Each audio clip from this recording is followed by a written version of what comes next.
تم جب بھی اپنے ماں کی نافرمانی کرنے لگو، جب بھی اپنی ماں کے آگے بولنے لگو، جب بھی تمہیں اپنی ماں کی امپورٹنس معاذ اللہ کم محسوس ہو، ایک کام کرنا میری طرف سے، یہاں پر نا اپنے پیٹ کے ادھر ایک مشک باندھ لینا، ایک بوٹل باندھ لینا بڑی جو آتی ہے، اور اس بوٹل کے اندر روزانہ 1 کلو پانی، آدھا کلو پانی بڑھاتے جانا، اتارنی نہیں ہے وہ بوٹل، وہی بوٹل باندھ کر تم نے سونا ہے، وہی بوٹل پہن کر تم نے واش روم جانا، اور یہی سارا کچھ کرنا ہے تم نے۔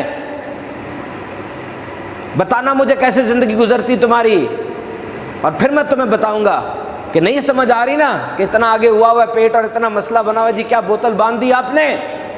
یاد رکھو اس ماں نے تمہیں اپنے پیٹ میں 9 ماہ اسی طرح پالا تھا، وہ تو رات کو سوتے ہوئے بھی اٹھ جاتی تھی کہ کوئی ایسی کروٹ نہ آ جائے کہ میرے جسم میں موجود بچے کو پرابلم ہو جائے، وہ تو انتظار کرتی تھی، شدید درد ہوتی تھی اس کو، الٹیاں آتی تھی، تذکرہ نہیں کرتی تھی، اس کو انتظار تھا کہ وہ نعمت مجھے ملنے والی ہے۔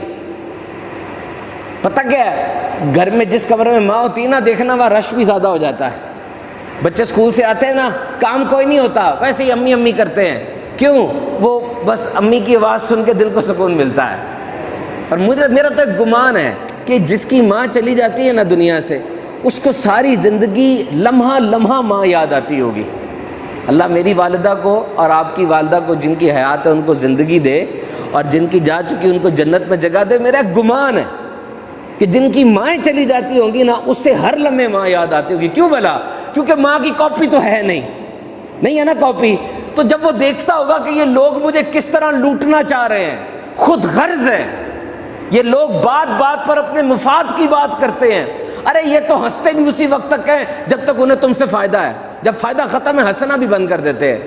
اس وقت یاد آتی ہوگی ماں کہ اس کو تو کوئی فائدہ تھا ہی نہیں مجھ سے، وہ تو تسبیح پڑھ پڑھ کے نظر بد کے لیے دم کیا کرتی تھی، وہ تو دن رات دیکھتی تھی، ایک ایک پاؤ وزن بھی میرا کم ہو جاتا تھا تو وہ بتاتی تھی۔ بتاؤ یہ ماں کون ہے؟